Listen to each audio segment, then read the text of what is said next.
আল্লাহ পাক ওয়াল আসরি সূরাটার শুরুতে শফাত করলেন, আসরের শফাত। আল্লাহ শফাত কেন করছেন? কোরআনের আরো অনেক জায়গায় আল্লাহ কসম করলেন, আমরাও মাঝে মাঝে কসম করি। কেন? বললাম ভাই আমার কথাটা এমনই, আপনি বললেন মানি না, বললাম কসম, হ্যাঁ মানি। তার মানে আমরা যে কসম করি সন্দেহ দূর করার জন্য। এখন কি বলবেন, আল্লাহর কোরআনে কোনো সন্দেহ আছে? তাহলে আল্লাহ কেন কসম খাইলেন? শুধু এখানে না, অনেক জায়গায় অত্তিন ওয়াজ্জাইতুন ওয়াতুরি সিনিন ওয়া হাযাল বালাদিল আমিন ওয়াস-সামাই যাতিল বুরুজ ওয়াল ইয়াউমিল মাউউদ ওয়া শাহিদিন ওয়া মাশহুদ ওয়াদ-দুহা ওয়াল লাইলি ইযা সাজা মা ওয়াদ্দা'আকা রাব্বুকা ওয়া মা ক্বালা ওয়াশ-শামসি ওয়া দুহাহা ওয়াল কমারি ইযা তালাহা ওয়ান নাহারি ইযা জাল্লাহা والليل إذا يغشاها لا أقسم بيوم القيامة ولا أقسم بالنفس اللوامة।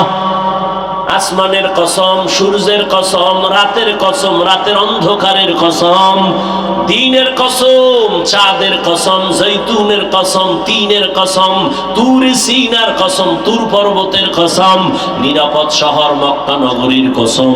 আল্লাহ বার বার বার বার কেন কসম খাইলেন? আল্লাহ কেন কসম খাইলেন? অনেক জবাবের নির্যাস। আল্লাহর কথা সব সত্য, আগেও সত্য, পরেও সত্য, তুমি মানলেও সত্য, না মানলেও কোনো সন্দেহ নাই। থাকলে বের করে দাও। কোরআনে একটা ভুল পারলে এখন যদি বের করে দাও, আমি এখন দাড়ি কেটে ফেলবো, নামাজ বাদ দিয়ে প্যান্ট শার্টটাই পরে রাস্তায় নাচ গান করবো। পারবে কেউ? ১৫০০ বছর পর্যন্ত কেউ পারে নাই, কিয়ামত পর্যন্ত কেউ পারবেও।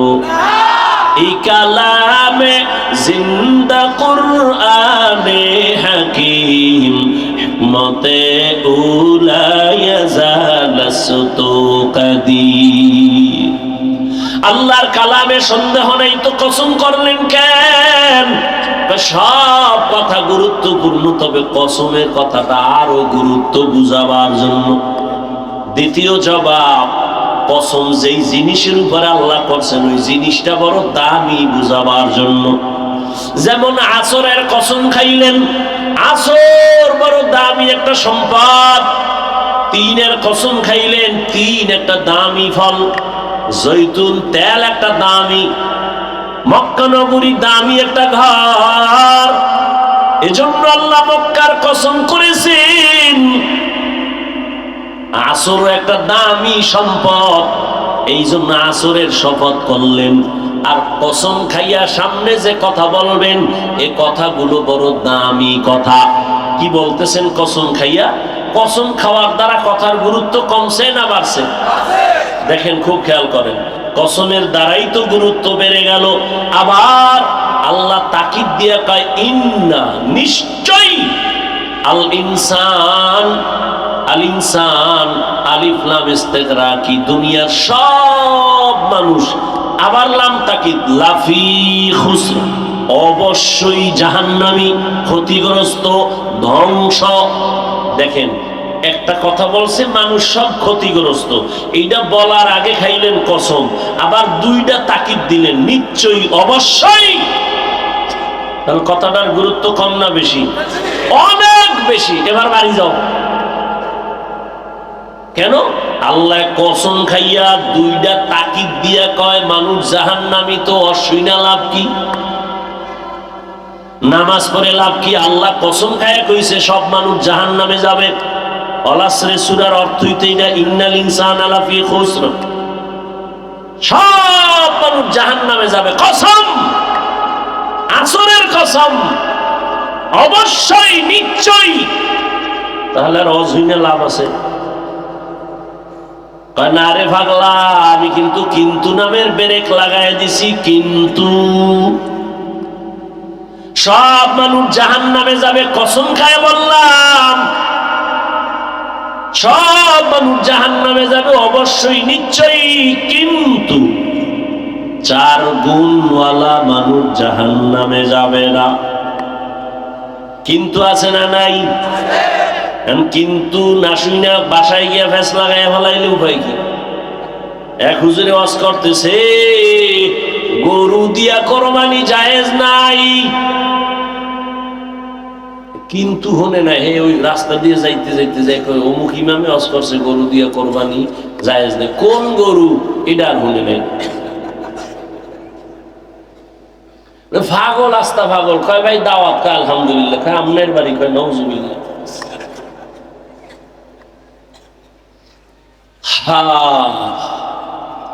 নবী বলেন, দেখছেন নবীর দয়া বেশি, আল্লাহর তো দয়া আছেই, তবে নবী নগদ দয়া একটু দেখাইছে উম্মতের। আল্লাহ একটা সব জাহান্নামী ধমক দিয়া এবার খারা খারা খারা সব না 4 গুণওয়ালারা বহ। ওদিকে আবার নবী মায়ার কথাটা আগে দিয়া কইয়া ফেলাইছে সব উম্মত জান্নাতি, সব উম্মত জান্নাতি, সব উম্মত জান্নাতি। নবী কইছে সব উম্মত জান্নাতি, তার টেনশন কি? বিড়ি টানলে আমগো নবী সুপারিশ করে জান্নাতে নিয়ে যাইব, এই আন্দাজে ঠিক কইেন না, সাবধান। নবী কয় সব উম্মত জান্নাতি। কয় ঘুমাইস না, আমিও কিন্তু নামের ব্রেক লাগায় দিছি। সব উম্মতেরা জান্নাতে যাবে, কিন্তু আমাকে যারা মানে না তারা যাবে না। ওই যে এতক্ষণ বুঝাইছি না হাদিসটা, আল্লাহ কয় সব ইনসান জাহান্নামে যাবে, কিন্তু 4 গুণওয়ালারা জাহান্নামে যাবে না। কয় গুণ? এর মধ্যে 1 গুণ হইল সুদ খাওয়া। হ্যাঁ, আল্লাহ কয় 1 নম্বর গুণের নাম ঈমান, 2য় গুণের নাম নেক আমল। কয়টা হইল? খেয়াল করেন, এই যে 2টা গুণ ঈমান আর এই 2 গুণ হলো আল্লাহর হক। কার হক? আল্লাহর সূরায় বুঝা যায় না একটু অল্প কথা। জান্নাত পাইতে হলে তোমার 4টা গুণ লাগবে। প্রথম গুণ ঈমান, 2য় গুণ নেক আমল। এই 2 গুণ হলো আল্লাহর হক। যারা ঈমান আনছেন, আমলও করেন, মাত্র আল্লাহর হক আদায় করলেন। কিন্তু আরো 2টা গুণ আছে না, ওই 2টা গুণ বান্দার হক। সেটা কি? এবার বাকি 2 গুণের প্রথম হলো, যেটা 3 হবে 4 হবে, ঈমান আমলের দাওয়াত, অন্যকে দেওয়া। আমি ঈমান আনছি, আমল করি হবে না, অন্যকে দাওয়াত দেওয়া লাগবে। আমি নামাজ পড়ি, অন্যকেও দাওয়াত দেওয়া লাগবে। আমি জিকির করি, অন্যকেও দাওয়াত দেওয়া লাগবে। এটা হলো 3 নাম্বার। 4 নাম্বার, যারা ঈমান আমলের বিরোধিতা করে তাদের বাধা দাও। দিতে গেলে মুসিবত আসবে, ধৈর্য ধারণ করো। তাহলে ওই যে কথা আছে, সৎ কাজের আদেশ, অসৎ পথে, এই 2 গুণ আল্লাহর সূরায় আপনাকে চ্যালেঞ্জ দিয়ে বুঝাইলো যে শুধু ঈমান আনছেন, আমল করছেন, জান্নাত হবে না। আরো 2 গুণ আপনার আছে, অন্যকে দাওয়াত দাও, সৎ কাজের আদেশ দাও, অসৎ কাজে বাধা দাও। এখন আপনি কি এই বাকি 2 গুণ আদায় করছেননি? যদি না করেন তো জান্নাত রেডি নাই আপনার জন্য। আপনি শুধু আল্লাহর হক আদায় করছেন। এবং এখানে আরেকটা কথা মনে রাখতে হবে, আল্লাহর হক আদায়ে যদি ভুল থাকে, ত্রুটি থাকে, আল্লাহ মাফ করবেন। কিন্তু বান্দার হক আদায়ের বেলায় যদি ত্রুটি থাকে, বান্দা ক্ষমা না দিলে আল্লাহ দিবেন না।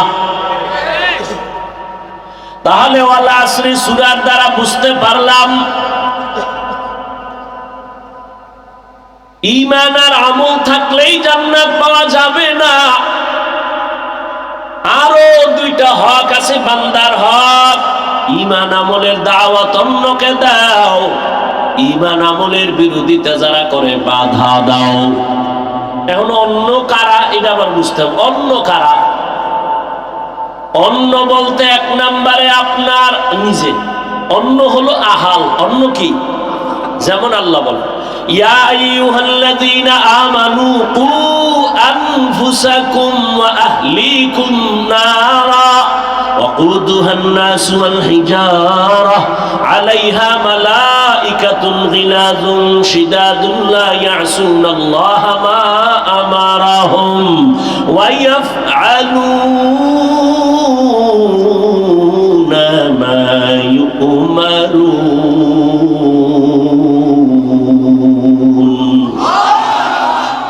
আল্লাহ বলেন, ও মুমিন, নিজেকে জাহান্নামের আগুন থেকে বাঁচাও, তোমার আহালকে বাঁচাও। আমার আহাল কারা? এই মা বাবা, সন্তান আপনার আহাল, ও স্বামী স্ত্রী আপনার আহাল। আপনিও জাহান্নাম থেকে বাঁচেন, আপনার স্ত্রীকেও বাঁচান। আব্বা আম্মাও জাহান্নাম থেকে বাঁচবেন, আপনার সন্তানদেরকেও বাঁচাবেন। আগে নিজে না, আগে আহাল? আগে নিজেও জাহান্নাম থেকে বাঁচবেন, আহালকে বাঁচাবেন। ও শিক্ষক, নিজেও জাহান্নাম থেকে বাঁচবেন, আপনার আহাল হলো ছাত্র, ওদেরকেও জাহান্নাম থেকে বাঁচাবেন। মসজিদের ইমাম খতিব, আপনার আহাল হলো মুসল্লি, আপনিও জাহান্নামের আগুন থেকে বাঁচেন। আবার আহাল বহুল মুসল্লিদেরকেও বাঁচান। সন্তানদের জাহান্নাম থেকে যদি না বাঁচান, কিয়ামতের দিন আপনি যত বড় আমল নিয়ে দাঁড়ান, সন্তানের মামলায় আপনি আটকে যাবেন। কিয়ামতের দিন প্রত্যেক সন্তান মা বাবার বিরুদ্ধে আল্লাহর আদালতে মামলা করবে। কোরআনের আয়াত সূরা আহজাব ৬৭ নম্বর আয়াত। আল্লাহ বলবে, এই যুবক, নামাজ পড়ছো পড়ি নাই, রোজা রাখছো রাখি নাই কেন?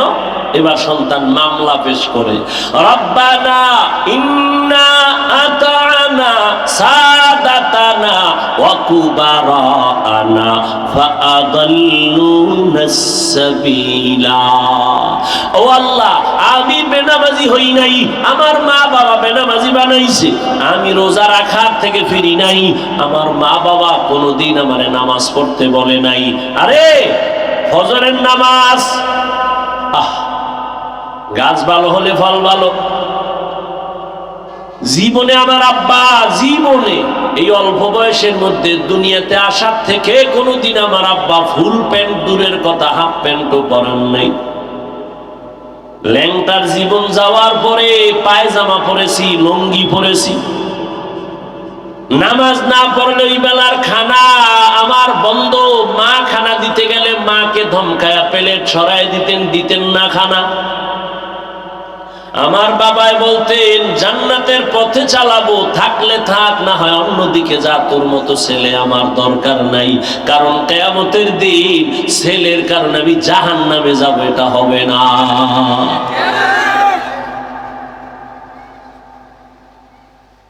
আল্লাহর কাছে সন্তান বলবেন, আল্লাহ কোনদিন আমারে ওয়াজে গেছে, আমারে ডাকে নাই।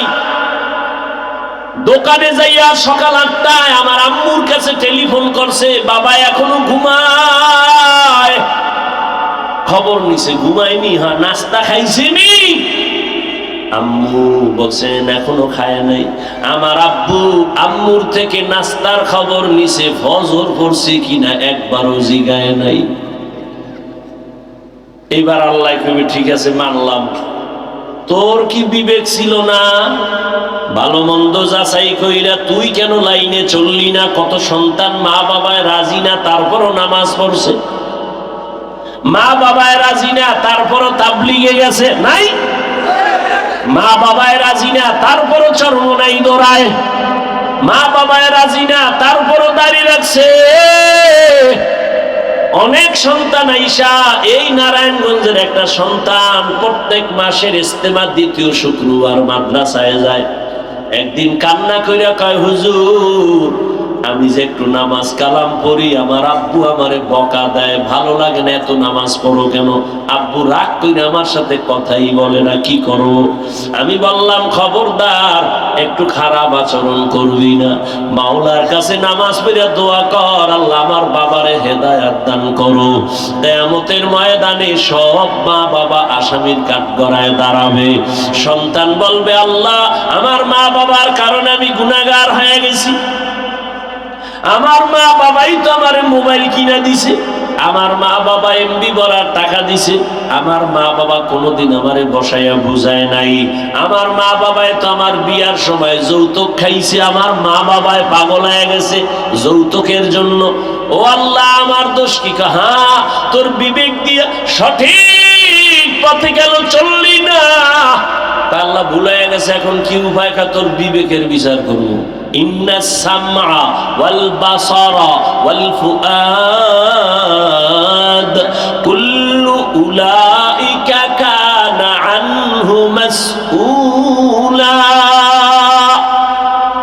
বিবেকের বিচার হবে। এবার সন্তান একটা আবদার করবে, কোরআনের কথা। ও ভাই, আমাগো এত পাওয়ার কেন? আমাকে এত পাওয়ার কেন? এত শক্তি কেন? এত কথার হিট কেন? আমগো সব পাওয়ারের মূল আল্লাহর কোরআন। আমগো এটার এত পাওয়ার পৃথিবীর কেউ এর ভুল বের করতে পারে না। এই জন্য আমগো পাওয়ার। আমগো টাকা নাই, অস্ত্র নাই, বাড়ি নাই, গাড়ি নাই, অরপরও দুনিয়ার সব অস্ত্রধারী টাকাওয়ালা সন্ত্রাসীরা টুপিওয়ালা মুসলমানের ভয় পায়। কেন? মুসলমানের সাহসিকতা, সততা একটা বড় অস্ত্র। এবার সন্তান বলবে, আল্লাহ আমার একটা আবদার আছে। কি ক? এবার কোরআনের আয়াত। সন্তান বলবে, রব্বানা আতিহিম যিফাইনি মিনাল আযাব ওয়ালআনহুম লা'নান কাবীরা। আল্লাহ, আমার বিবেকটারে একটু কাজে লাগাইলে হইতো, পারি নাই, তবে আব্বা আম্মার কারণে বেশি হয়েছে। এবার তুমি আমারে যদি শাস্তি দাও, আমার দাবি হইল আমারে যদি তুমি বেতের বাড়ি একটা দাও, আমার মা বাবারে ডবল দিতে হবে। কোরআনের আয়াত। আমারে যে শাস্তি দিবে তার ডবল শাস্তি আমার মা বাবাকে দাও। ও যুবক, কিন্তু খবরদার, মা বাবার সাথে কখনো খারাপ আচরণ করা যাবে না। নবী বলছেন, কাফেরও যদি বাবা মা হয় খারাপ আচরণ করা যাবে না। এই আল্লাহর বান্দা, কারণ আমাকে এই চেয়ার পর্যন্ত পৌঁছানোর ক্ষেত্রে আমার মা বাবার কি পরিমাণ ঘাম ঝরলো, কত না খাইয়া থাকলো। আমার আম্মা মা আমারে গর্বে নিয়া কত রাত ঘুমাইতে পারে নাই, কত রাত্র খানাও খাইতে পারে নাই। আমার নিয়ে জীবনটা কাটায় দিল মা বাবা। আমার বাবা মানুষের কত বকা শুইনা কামাই রুজি কইরা নিজে খায় না, সন্তানের খাওয়ানোর জন্য পাগল। কত বাবারা ঘর থেকে বের হইয়া মানুষের সাথে তর্ক বিতর্ক কইরা কামাই কইরা বাসায় যায়। ওরে বাবা, কত গালি শুনে, কত মানুষের সাথে ঝগড়া করিয়া কামাই করে, নিজের জন্য কিছু করে না, স্ত্রীর মুখে হাসি ফুটানোর জন্য আর সন্তানের জীবন বাঁচানোর জন্য এত কষ্ট করে বাবা। ওই বাবার সাথে খারাপ আচরণ করা জায়েজ নাই।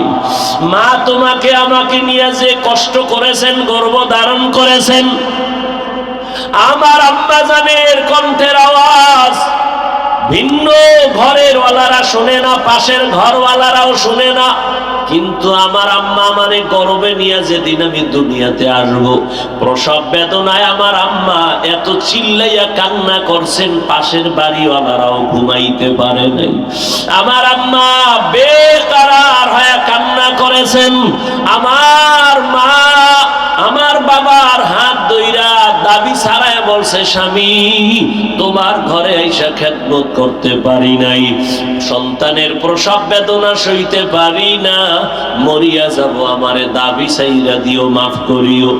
এমন কষ্ট যেই মা করেছেন, ওই মা কলিজায় যদি আঘাত দাও, আল্লাহর কসম মরার আগে পঙ্গু হইয়া বিছানায় পড়বি, চাকার তলে তোর মাথা ঢুকবে, তুই টের পাবি না কখন ঢুকছে। ওই মা বাবার সাথে বেয়াদবি করলে তোর জীবন দুনিয়াও বরবাদ, আখিরাতও বরবাদ। ওই মা বাবার চোখের পানি আর দোয়া ছাড়া এই চেয়ারে বসতে পারি নাই। ওই মা বাবার চোখের পানি আর দোয়া ছাড়া পরীক্ষায় পাস করতে পারো না রে বাবা। ওই মা বাবার চোখের পানি আর দোয়ায় আজ তুমি টাকার মালিক, মালিক, তুমি বাড়ি গাড়ির মালিক, সম্মানের চেয়ারের মালিক। আজকে ওই মা বাবারে কে কোথায় রাইখা বন্ধু নিয়ে ঘুরো, বান্ধবী নিয়ে ঘুরো। এক বুড়া দাড়িওয়ালা মানুষ ঢাকার শহরে রিক্সা চালায়।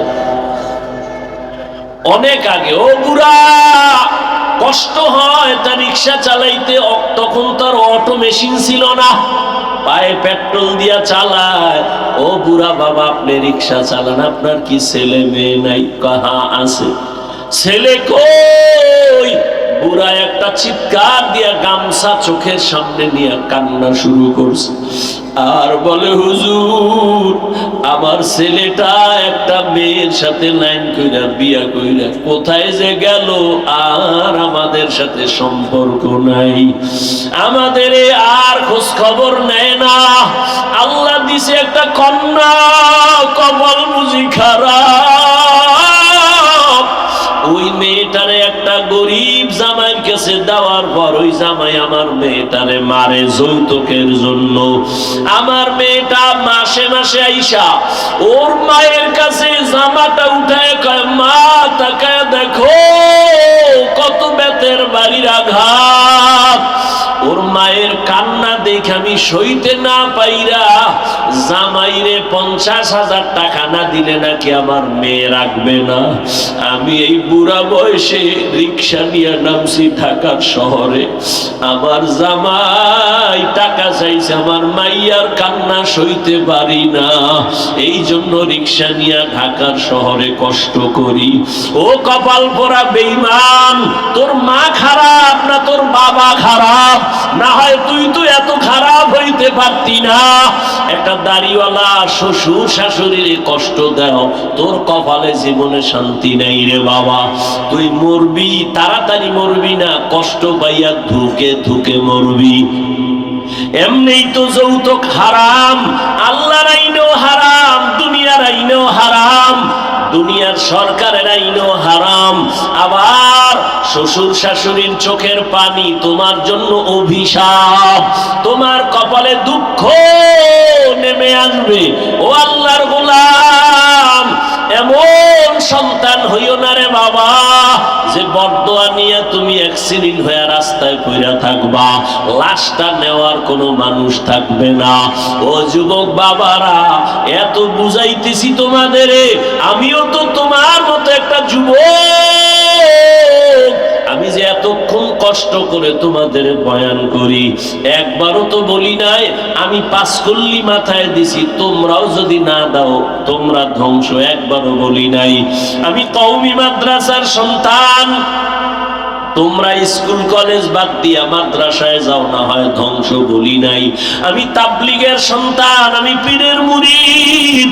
তুমি যদি তাবলিগে না যাও, পীরের কাছে না যাও, গোমরাহ হয়ে যাবা, ধ্বংস হয়ে যাবা, একবারও কিন্তু বলি নাই স্কুল ছাইরা মাথায় টুপি আর পাগড়ি লাগাও, আমগো মতো হুজুর হইয়া যাও, বলি নাই।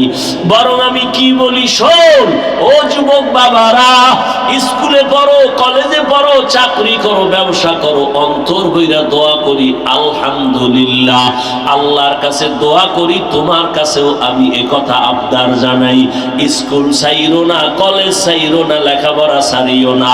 ডাক্তার হও, ইঞ্জিনিয়ার হও, প্রফেসর হও, একজন ডাক্তার, একজন ব্যবসায়ী হও, একজন তুমি চাকরিজীবী হও, তবে আমার দাবি একটা, সামান্য বেয়াদব হইও না রে বাবা। তোমার আচরণে কোনোদিন যেন মা বাবা কষ্ট না পায়, তোমার ব্যবহারে যেন কখনো ওস্তাদ শিক্ষকেরা কষ্ট না পায়, তোমার ব্যবহারে কোনোদিন যেন উলামায়ে কেরাম কষ্ট না পায়। যদি মা বাবার দোয়া নিয়া, শিক্ষকের দোয়া নিয়া, উলামায়ে কেরামের দোয়া নিয়া ডাক্তার হইতে পারো, দেখবা মইরা গেল তোমার নামে সুনামের ইতিহাস লেখা হবে। তুমি যদি দোয়া নিয়া প্রফেসর হও, তোমার জীবনটা ধন্য। শুধু বাংলাদেশ না, বিদেশেও তোমাকে সম্মানের সাথে নিয়ে যাবে। ও আল্লাহর বান্দা, এই রকম ডাক্তার যদি হতে চাও, তুমি একজন মা বাবার সুসন্তান হয়ে দোয়া নিও। মা বাবার বরদোয়া যদি নিয়ে, শিক্ষকের বরদোয়া নিয়ে যদি ডাক্তার হও, ডাক্তার হইয়াও তোর কপালে শান্তি নাই, তাসলিমার মতো জুতা খাইয়া পালানো লাগবে। আদর্শবান ডাক্তার হও, আদর্শবান ইঞ্জিনিয়ার হও, আদর্শবান একজন প্রফেসর হও, ব্যবসায়ী হও, চাকরিজীবী হও, মানুষের বরদোয়া নিও না রে যুবক। আল্লাহর মোহাব্বত নিয়া ডাক্তারি পড়লে কি জান্নাত পাওয়ার পথ নাই? আচ্ছা বলো তো, তুমি সত্য কথাটা বলো, তোমার মতো যুবক জীবনে মাদ্রাসায় পড়ে নাই, আলিফ বা তাও শিখে নাই, এমন যুবক স্কুল কলেজে পড়ে 5 বেলার নামাজ পড়ে আসেনি? বাস, আর ওয়াজের দরকার নাই, এই ওয়াজ শেষ। এবার তুমি বাসায় যাইয়া দরওয়াজা জানালা বন্ধ কইরা পায়ের জুতাটা খুললা কপালে বাড়ি মারবা, কেউ যেন না দেখে। আর কপালের বুঝাবি, এই পরা কপাইলা, তোর কপাল এত খারাপ কেন? কার অভিশাপ লাগাইছো? তোর মতো যুবক স্কুলে পড়ে নামাজ পড়ে, কলেজে পড়ে নামাজ পড়ে, তুই পারো না কেন কপাল পড়া? তোমারে তো আমি হুজুর হইতে বলি নাই।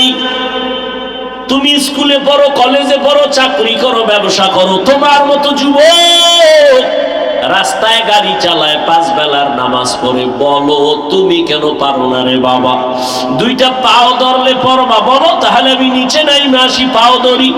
ও বাবা, তুমি আমার যে কোনো উপকার হবে তাও না, আমি তোমার পাও ধরলে যদি তুমি দাঁড়িয়ে রাখো, নামাজ পড়ো, আমার জীবনটা বড়। আল্লাহর নবীর কাছে আমি বলতে পারবো, আল্লাহ তোমার একটা উম্মতের পাও ধইরা নামাজি বানাইছি, আমার নবী তখন সুপারিশের দরজায় আমাকে ফালাইয়া দিবে না।